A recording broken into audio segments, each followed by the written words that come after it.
السلام عليكم ورحمة الله وبركاته. طبعا الفيديو اللي فات نقلنا الطرد اللي كان بره، جبناه هنا وده مكانه بعد ما رصيت له طوب تحت الخلية. تمام، فكده انا بقى عندي 3 4 5 6 7 8 9 خلايا. بقى موجود عندي 9 خلايا دلوقتي.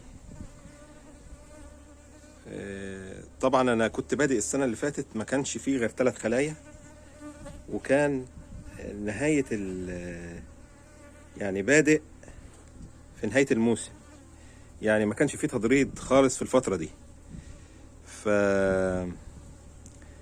السنة دي الحمد لله بادئ الموسم من أوله. هوت كنت بادئ بال3 خلايا، والحمد لله حصل عندي تطريد مرتين، ده غير تقسيم. أنا قسمت بعض الخلايا، فالنحل بيتكاثر بسرعة جدا وبيزيد، وفرصتك في الصيف. فطبعا احنا في الفرافرة هنا الصيف بادئ بدري، يعني يعتبر كده صيف. فدي فرصة النحال ان هو يزود الخلايا. فان شاء الله بإذن الله ان شاء الله بإذن الله المكان كله هيتملى بإذن الله. وفي خلايا برضو، في بعض الناس طالبين مني خلايا هوفرها لهم ان شاء الله، بس مش هوفر لهم من هنا، لان اللي هنا ده انا عايزه للزرع، لان انا ناوي ان شاء الله باذن الله هزرع دوار شمس، وهو بيفيدني في الزراعات. يعني ما شاء الله النحل بيحسن الزراعات كويس جدا. كل الزرع اي حاجه مزهره بتفيد. دلوقتي طبعا التطريد ده سببه ان بتطلع ملكتين، فانا عندي شغل في الارض كتير اليومين دول ومش فاضي. في نفس الوقت انا عايز الخلايا تكبر، لان انا عندي الخلايا دلوقتي بعد التقسيم كل خليه فيها 3 براويز 4 براويز بالعافيه، مش كلهم كمان.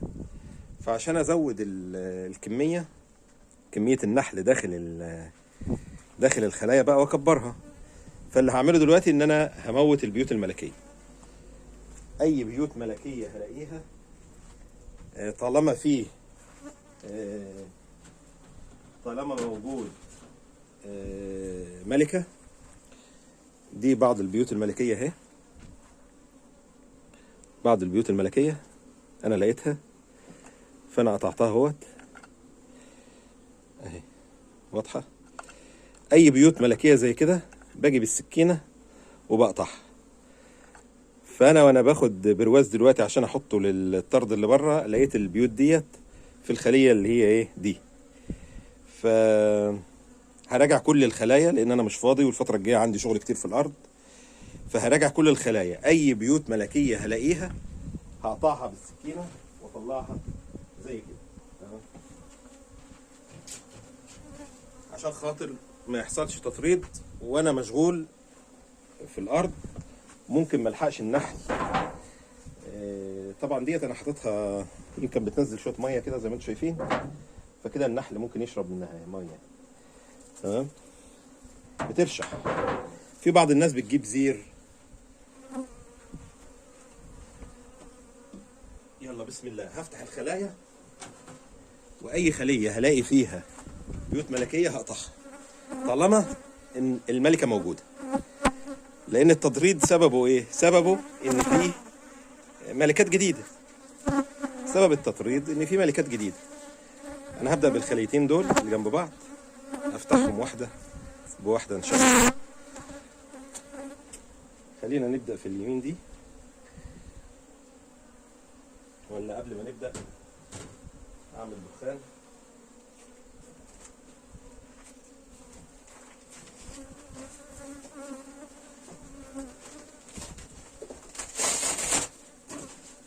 عشان نهدي النحل شويه.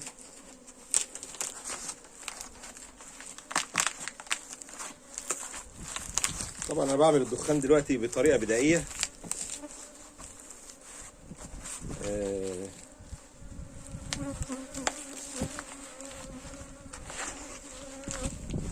لكن طبعا في حاجه بتبقى للمدخنه ديت بتاعت النحل، لكن انا لغايه دلوقتي شغال بالطريقه البدائيه.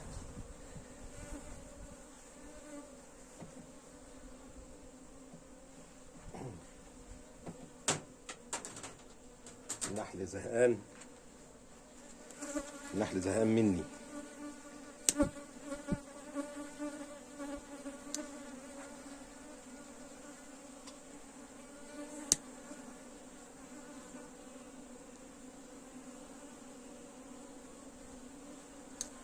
النهارده فتحت عليه كتير، على اكتر من خليه. يعني انا بتجنب ان انا افتح على خليه كتير في اليوم الواحد عشان ما يحصلش الايه، لكن طبعا الطرد هو اللي ايه. دي طريقه بدائيه هي عشان اعمل دخان. الدخان ده المفروض ما يكونش ولعه، يعني مجرد بس ايه،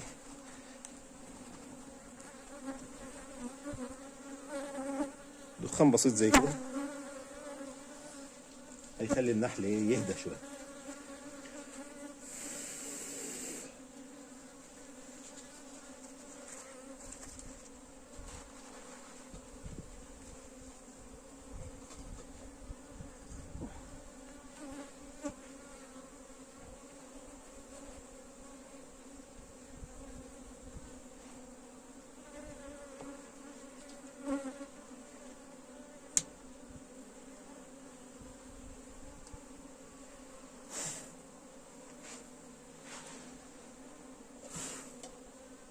هي مجرد ما تولع وتقوم ايه طفيها على طول.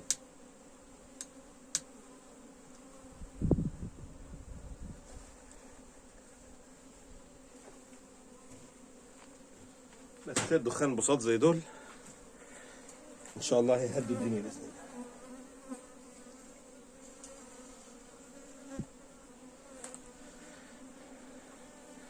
نبدأ بسم الله ونشوف، لو قابلنا بيوت ملكية هنهدمها. تمام. دي علبة أنا بحط فيها البيوت الملكية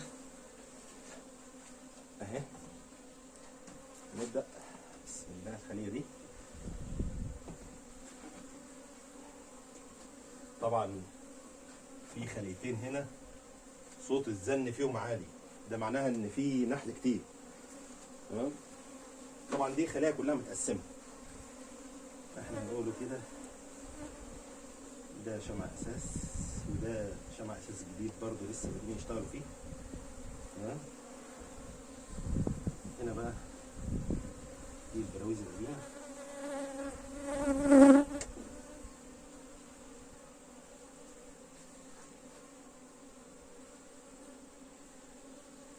دي براويزة هي عادية ما فيهاش بيوت.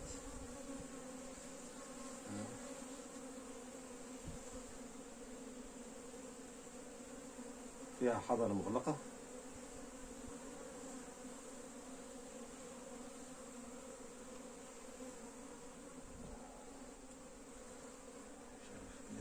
واضحة كده.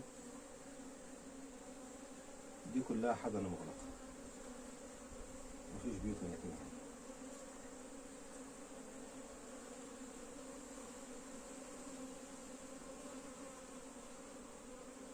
ماشي.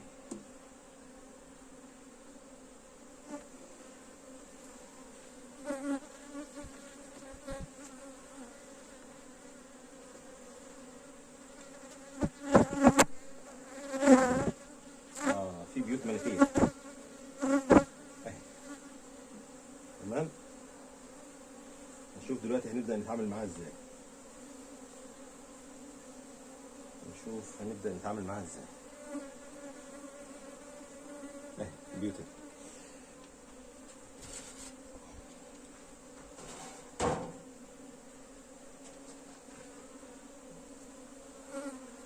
انا عايز حتى وانا اعملهم اكون موضح.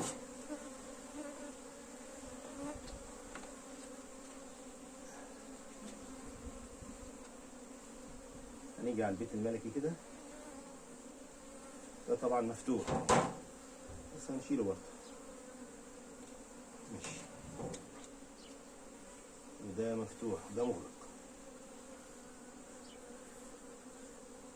طبعا البيوت الملكية ديت لو الواحد خدها ممكن يطلع منها ملكة.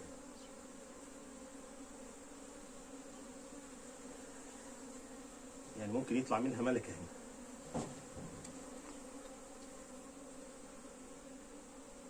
لو هي قربت هتطلع ان شاء الله. ده بيت ملكي كمان، بس ده اظن اهو بيت ملكي قديم.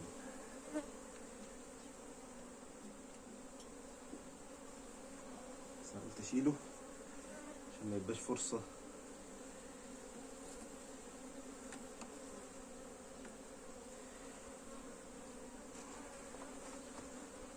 كده مفيش بيوت ملكية اهوت.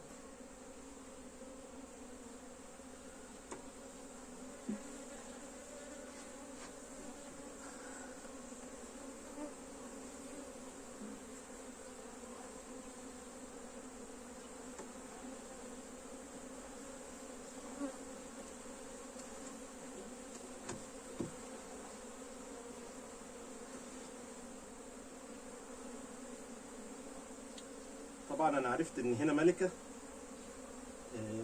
من خلال اليرقات اللي موجودة. في هنا يرقات اهي،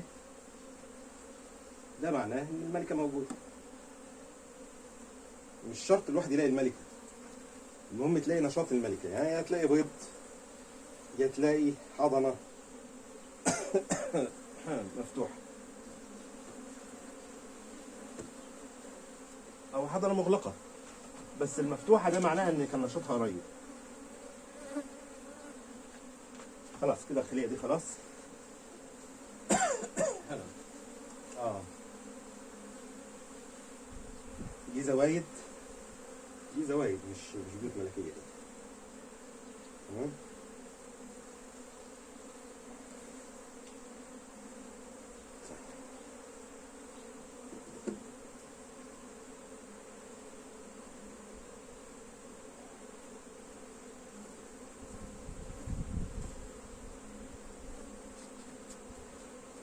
نقفل عليها بسرعة بقى ونشوف الخلية التانية.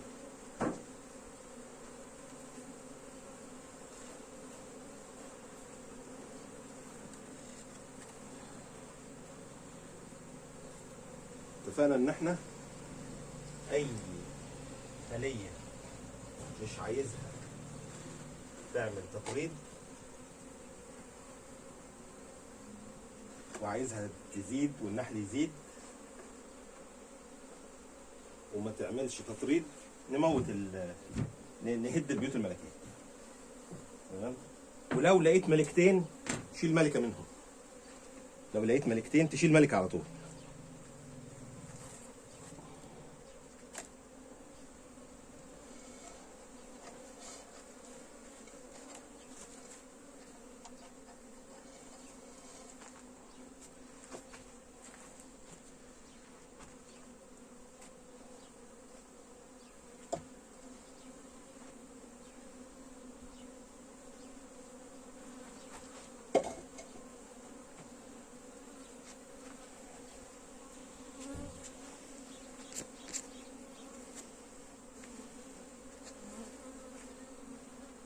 دي الخلية التانية.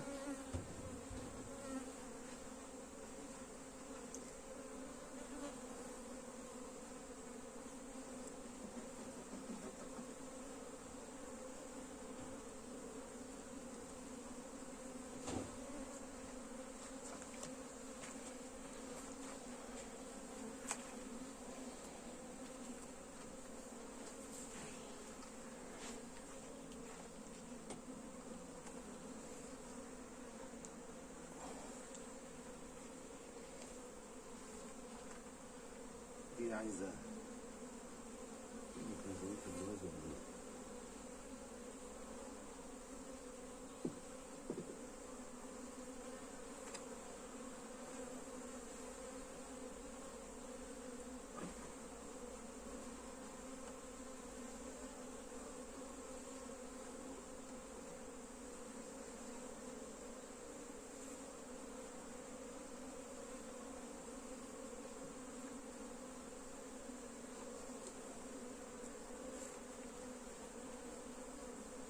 في هنا ملكة، في هنا ملكة، في هنا يرقات اهي، حضرة مفتوحة، وممكن يكون في بيت ملكة اهوت. في بيت ملكي، وممكن يكون واحد كمان اهو. هنتأكد دلوقتي، هنتأكد.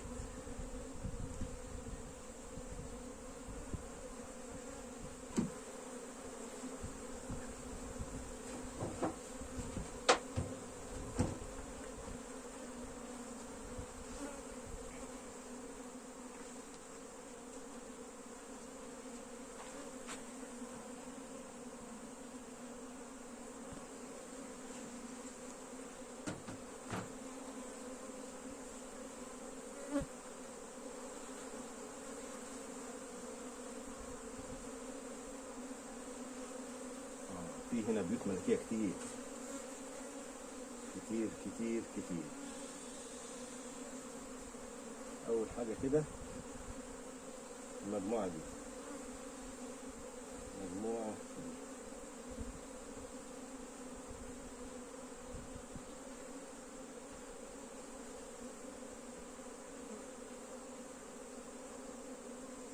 بعد إذنكم أيها النحل،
طبعا دلوقتي أنا بشيل البيوت الملكية كلها.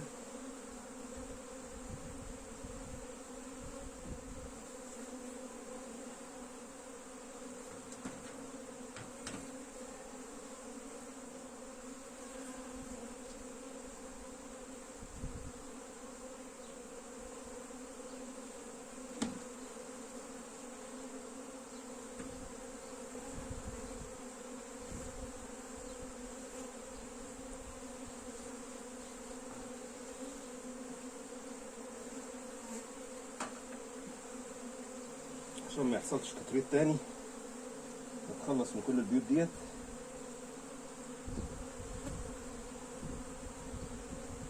عشان الخيانة نفسها تكبر. أظن والله أعلم كده تمام. لو ما لقيناش في الخلية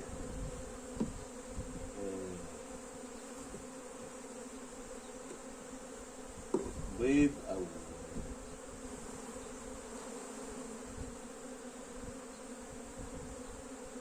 أو أي حاجة تدل على إن في ملكة، هنسيب البيوت، أو على الأقل بيت واحد. يعني ممكن نسيب بيت واحد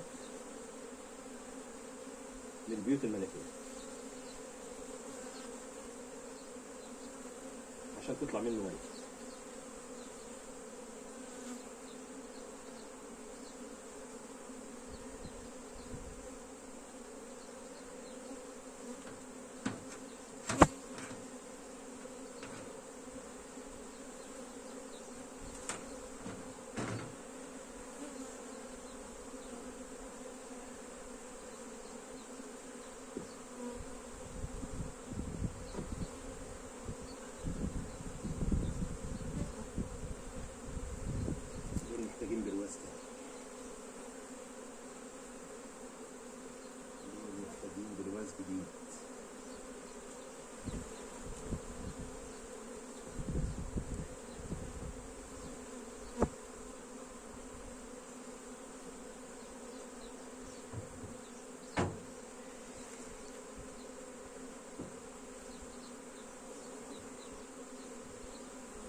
يفضل ان انت ما تخليش مسافات ما بين البرواز والبرواز، عشان المسافات دي بتخلي النحل يعمل زوايد.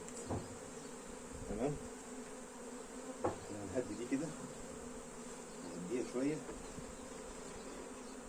تهدى كده قبل ما اجيب لها برواز في شمع اساس.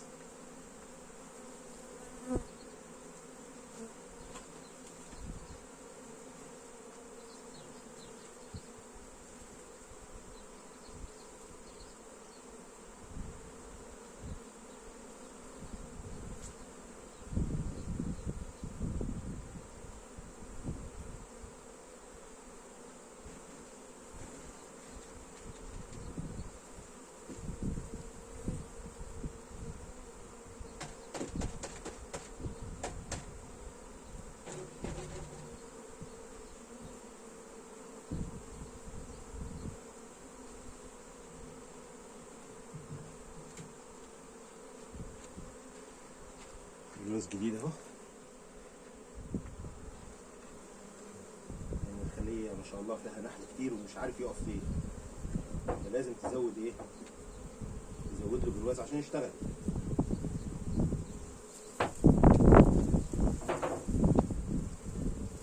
عشان النحل يشتغل.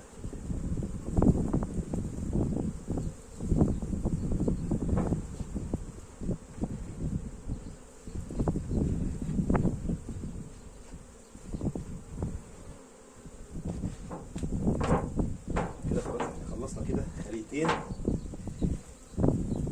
وتخلصنا من البيوت الملكية اللي فيهم زي ما انتم شايفين كده. تمام. هراجع اخر خلية اهوت، التالتة دي، وممكن نستكفي على كده النهارده ان شاء الله.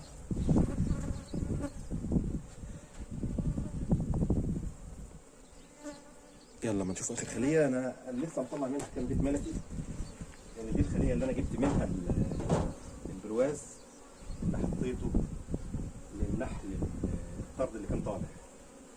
والناحية دي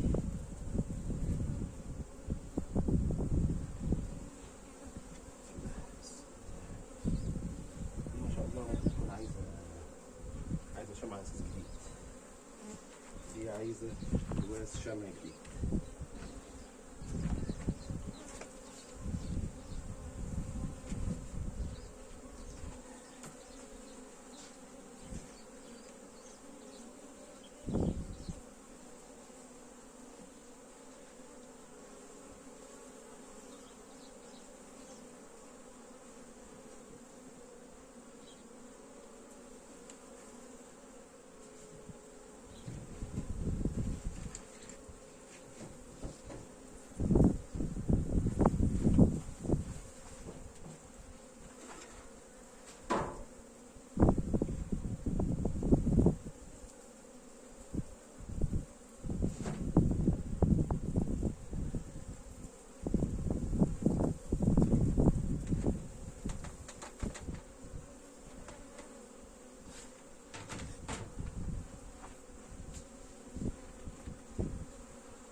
طلع برواز جديد. نبدأ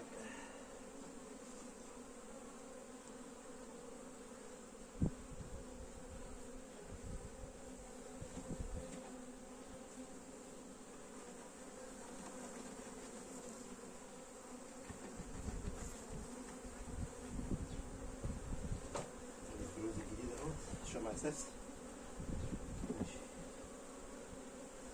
نشوف في بيوت ملكية هنا ما شاء الله.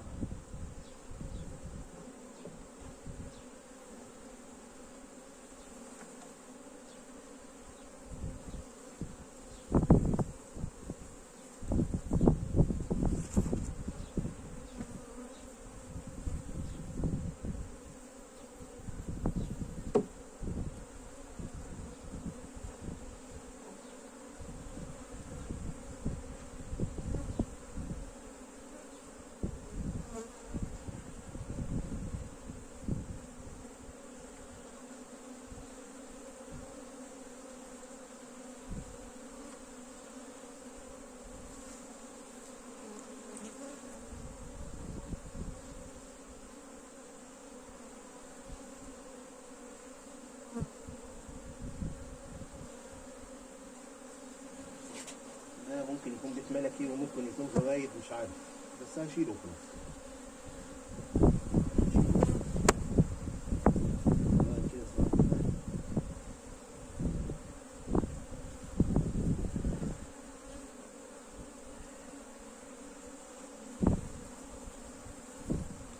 دول هشيلهم برضه الزوايد دي.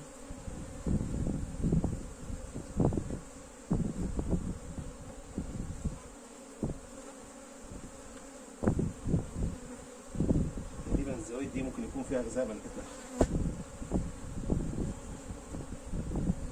بس كده. في طبعا البقاع حضنة مغلقة. الملكة هنا شغالة كويس. فالملكة شغالة كويس يبقى ايه؟ بلاش بيوت ملكية تتساب عشان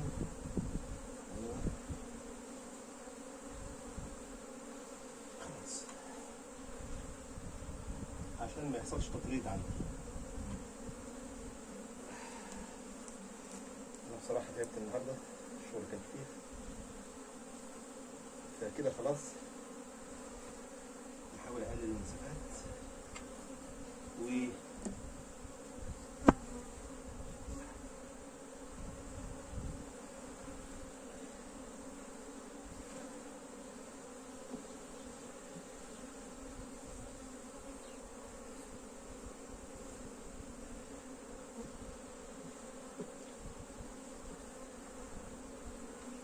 الخلية دي كان فيها 3 بيوت ملكية، أنا شلتهم النهاردة ساعة ما كنت باخد البرواز للطرد اللي طالع. نقفل.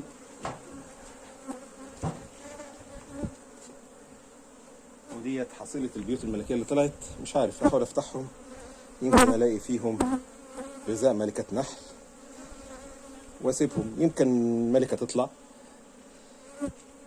نحاول نستفيد بيها في خلية تانية.